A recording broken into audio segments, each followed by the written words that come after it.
નમસ્કાર વિદ્યાર્થી મિત્રો, અથર્વ સ્ટડીની અંદર આપનું હાર્દિક સ્વાગત છે. શ્રી બનાસકાંઠા જિલ્લા પરીક્ષા સમિતિ પ્રાથમિક વિભાગ દ્વારા જે દર વર્ષે વાર્ષિક પરીક્ષા અને પ્રથમ વાર્ષિક પરીક્ષા જે લેવામાં આવે છે તેના પેપરનું સોલ્યુશન છે 4/4/2024 એટલે કે ગઈ સાલનું પેપર વાર્ષિક પરીક્ષાનું. તો એને આપણે સમજીએ અને સોલ્યુશન જોઈએ.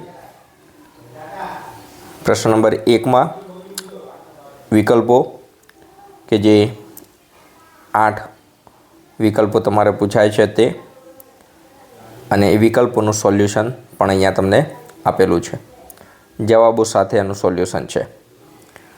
બ વિભાગ છે, યોગ્ય શબ્દો વડે નીચેના વિધાનોની ખાલી જગ્યાઓ પૂરો. તો ખાલી જગ્યાઓની અંદર જે વિધાન આવતા હોય એ વિધાનો પૂરી અને તમે ખાલી જગ્યાઓ લખી શકો છો. એ પણ 8 માર્ક્સની છે અને એ 8 માર્ક્સ તમારે મેળવવાના હોય છે. તો તમે દરેક ખાલી જગ્યા જોઈ શકો છો અને જવાબ પણ આપણે અલગથી દર્શાવેલા છે. એના જવાબો છે. ગઈ સાલ 2024નું પેપર છે. પ્રશ્ન 2 આની અંદર ખરા ખોટા છે. તો ખરા ખોટાની અંદર સાચું અને ખોટું એ નિશાની દ્વારા અથવા ખરા અને ખોટા સ્વરૂપે આપણે દર્શાવી શકીએ છીએ. તો અહીંયા તમે જોઈ શકો છો પ્રશ્ન 2 આની અંદર આપણને ખરા ખોટા આપેલા છે. તમે વાંચી શકો છો અને જાણી પણ શકો છો. સોલ્યુશન કરવું હોય તો સરળતાથી તમે સ્ટોપ કરી અને સોલ્યુશન પણ કરી શકો છો. જવાબો તમારી રીતે પણ મેળવી શકો છો. એના પછી બ વિભાગ, બંધ બેસતા જોડકા રચો. વિભાગ એ અને વિભાગ બી આપણને દર્શાવેલું છે. તો વર્ષાસને અને વિભાગ બીમાંથી જવાબ છે એનો અભેંગાના રચયિતા. સામે તુકારામ, તો એનો જવાબ છે અભેંગા. તો અહીંયા આપણે પહેલાંનો જવાબ ઈ છે, ડાંગ દરબાર. બીજો તુકારામ જે અભંગોના રચયિતા છે.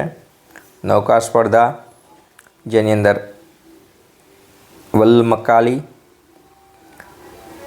અને ચોથા નંબરમાં છે શીખ રાજ્યના સ્થાપક, તો ગુરુ ગોવિંદસિંહજી. તો એ પ્રમાણે આપણને જવાબો દર્શાવેલા છે. અહીંયા તમે જવાબો જોઈ શકો છો. ઉત્તરની અંદર જવાબો આપણને આપેલા છે. હવે ક, ભારતના રેખાંકિત નકશાની વિગતો છે. તમારે નકશાની અંદર 5 ભાગ દર્શાવવાના છે, જે અહીંયા અમુક આપણે દર્શાવેલા છે અને નકશાને સમજવાનો તમે પ્રયત્ન કરી શકો છો. તો સૌથી પહેલાં તો નકશાને, જે આપણો અરબ સાગર છે, તો અહીંયા આપણો અરબ સાગર છે.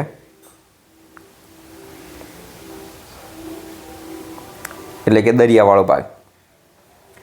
બીજા નંબરમાં મહારાષ્ટ્ર રાજ્ય. તો મહારાષ્ટ્ર રાજ્ય તમને દેખાડીએ. તો આ જે છે આપણું એ મહારાષ્ટ્ર રાજ્ય છે આખું. અને મહારાષ્ટ્ર રાજ્ય પછી નર્મદા નદી. તો નર્મદા નદી તમે અહીંયા જોઈ શકો છો. આ જે નદી છે એ નર્મદા નદી છે. સાબરમતી નદી પૂછે તો આપણને સાબરમતી નદી પણ આપેલી છે. એના સિવાય કચ્છનું રણ, તો કચ્છનું રણ પણ અહીંયા આપણે જોઈ શકીએ છીએ. ઉપરના ભાગમાં આપણને લદ્દાખ આપેલું છે. કદાચ કોઈ લદ્દાખ પૂછાય તો લદ્દાખ પણ આપણે દર્શાવી શકીએ કે લદ્દાખ કઈ બાજુ આવેલું છે. અને આંદામાન નિકોબાર ટાપુ, તો આંદામાન નિકોબાર ટાપુ એ ભારતના નકશાની અંદર આપણી પાસે જે જમણી બાજુનો ભાગ છે તે ભાગની અંદર અહીંયા આંદામાન નિકોબાર ટાપુ આવેલા છે. એના પછી પ્રશ્ન નંબર 3 અ, નીચેના પ્રશ્નોના ઉત્તર 1-2 વાક્યમાં. તો ગમે તે 8 પ્રશ્નોના જવાબો તમારે લખવાના છે. ટોટલ તમને 10 પ્રશ્નો આપેલા હશે અને એમાંથી તમે લખી શકો છો. તો સરળતાથી તમારે પેપરની તૈયારી પણ થાય અને તમે જવાબ પણ લખી શકો અને વાંચી શકો. અવાજ ધીમો રાખીને પણ તમે વાંચી શકો છો સરળતાથી. તો કુદરતી આપત્તિના 4 નામ: ભૂકંપ, પૂર, સુનામી, વાવાઝોડું. એકદમ નાના સિમ્પલ 10 પ્રશ્નો આપેલા હોય, એમાંથી તમારે 8 પ્રશ્નોના જવાબ સાચા લખવાના હોય છે. તો તમને પૂરેપૂરા 8 માર્ક્સ મળી જતા હોય છે. પ્રશ્ન નંબર 4, એમાં નીચેના પ્રશ્નોનું ટૂંકમાં વર્ણન, ટૂંકમાં પ્રશ્નોના જવાબ લખવાના છે, ગમે તે 5. તો એમાં પ્રશ્નો છે: વણજારા ભારત અને વિશ્વ વચ્ચે કડીરૂપ હતા, કારણ આપો. તો વણજારા મધ્ય એશિયાથી અનેક ચીજવસ્તુઓ ભારતમાં લાવતા હતા અને અનેક ચીજવસ્તુઓ ભારત બહારના દેશોમાં લઈ પણ જતા હતા. આ પરથી કહી શકાય કે વણજારા ભારત અને વિશ્વ વચ્ચે કડીરૂપ હતા. નરસિંહ મહેતા વિશે 3-4 વાક્યો.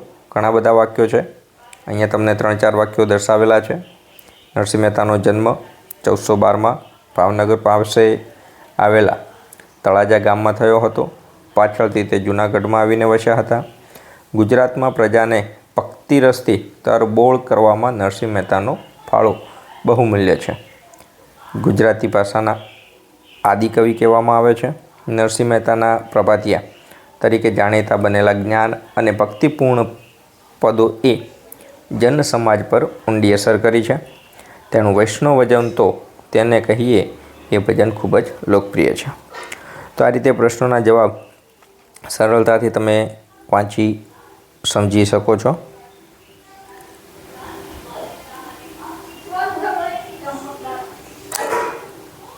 બીજું, અથર્વ સ્ટડી લાઈક, સબસ્ક્રાઈબ જરૂર કરે, તમારા બીજા મિત્રોને શેર કરે. તમારી પાસે બીજા ગ્રુપો હોય સ્કૂલના, ટ્યુશનોના, તો એની અંદર પણ તમે બીજા મિત્રોને શેર કરી શકો છો.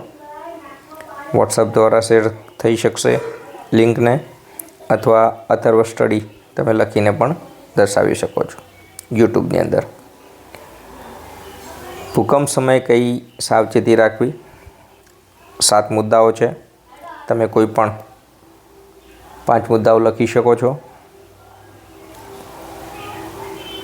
મહિલા સશક્તિકરણ, સરકાર કેવો પ્રયત્નો કરે છે તે.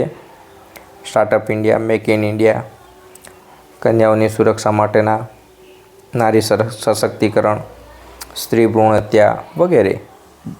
દીકરીનો જન્મ થાય ત્યારે વગેરે ઘણી બાબતો ઉપર સરકાર કાર્યો કરે જ છે. 6થો પ્રશ્ન, લોકશાહીમાં સંચાર માધ્યમ કેમ ઉપયોગી છે? તો અત્યારે સંચાર માધ્યમનું ઘણું બધું પ્રભુત્વ છે જ.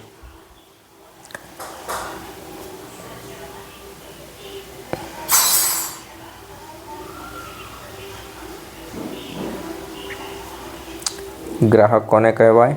ગ્રાહકના અધિકારો જણાવો. તો કોઈ વેપારી, દુકાનદાર, સંસ્થા કે વ્યક્તિ પાસેથી નાણાં ચૂકવીને પોતાના વપરાશ માટેની ચીજવસ્તુઓ કે સેવા મેળવનાર વ્યક્તિ જે ગ્રાહક કહેવામાં આવે છે. ગ્રાહક સુરક્ષા અધિનિયમ 1986 અંતર્ગત ગ્રાહકને અલગ અલગ 6 મુદ્દાઓમાં અધિકારો આપેલા છે. સલામતીનો અધિકાર, માહિતી મેળવવાનો અધિકાર, પસંદગી કરવાનો અધિકાર, રજૂઆત કરવાનો અધિકાર. બાકીના બીજા 2 અધિકારો પણ છે. પ્રશ્ન નંબર 5, સવિસ્તાર.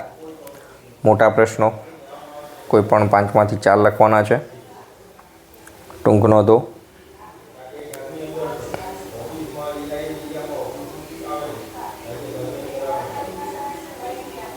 બીજો પ્રશ્ન, ભક્તિ અને સૂફી આંદોલનની કોઈ પણ 5 અસરો. આપણે અહીંયા 5 અસરો દર્શાવેલી છે. મોટા પ્રશ્નો છે માટે દરેક લખવો જરૂરી છે.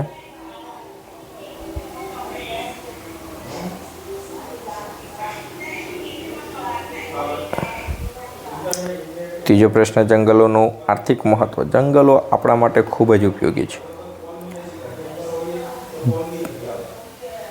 અને આજે 22 માર્ચ વિશ્વ ચકલી દિવસ. તમારા ઘર આજુબાજુ જ્યાં પણ જગ્યા હોય ત્યાં નાનું મોટું વૃક્ષ વાવો, જેથી એ મોટું થઈને ત્યાં પણ ચકલી માળા બનાવી શકે, રહી શકે, તમને છાંયડો પણ મળે, ફળ પણ આપે એવા વૃક્ષો પણ તમે ઉગાડી શકો છો.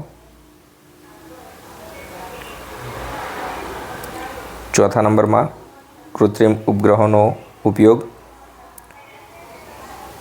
તો કૃત્રિમ ઉપગ્રહ માટે આપણે અત્યારે જાણી શકીએ છીએ કે અવકાશમાંથી સુનિતા વિલિયમ્સ જે પૃથ્વી પર પાછી આવી છે તે પણ એક કૃત્રિમ ઉપગ્રહ દ્વારા જ, સેટેલાઇટ દ્વારા અવકાશમાં ગયેલ અને ત્યાંથી તેને પરત લાવવામાં આવેલી, લાંબા સમયથી ત્યાં રહેલી.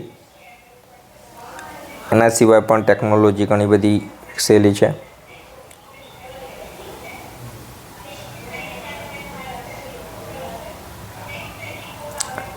તો આ રીતે આખા પેપરનું સંપૂર્ણ સોલ્યુશન છે, જે 2024નું પ્રશ્નપત્ર છે.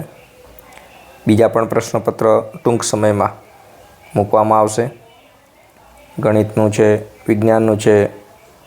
તો બધાએ ચેનલને લાઈક, સબસ્ક્રાઈબ અને શેર જરૂર કરે, જેથી નવા વિડીયો, નવી માહિતી તમારી પાસે ઝડપથી આવી જાય. ધન્યવાદ. ભારત માતા કી જય. જય હિન્દ.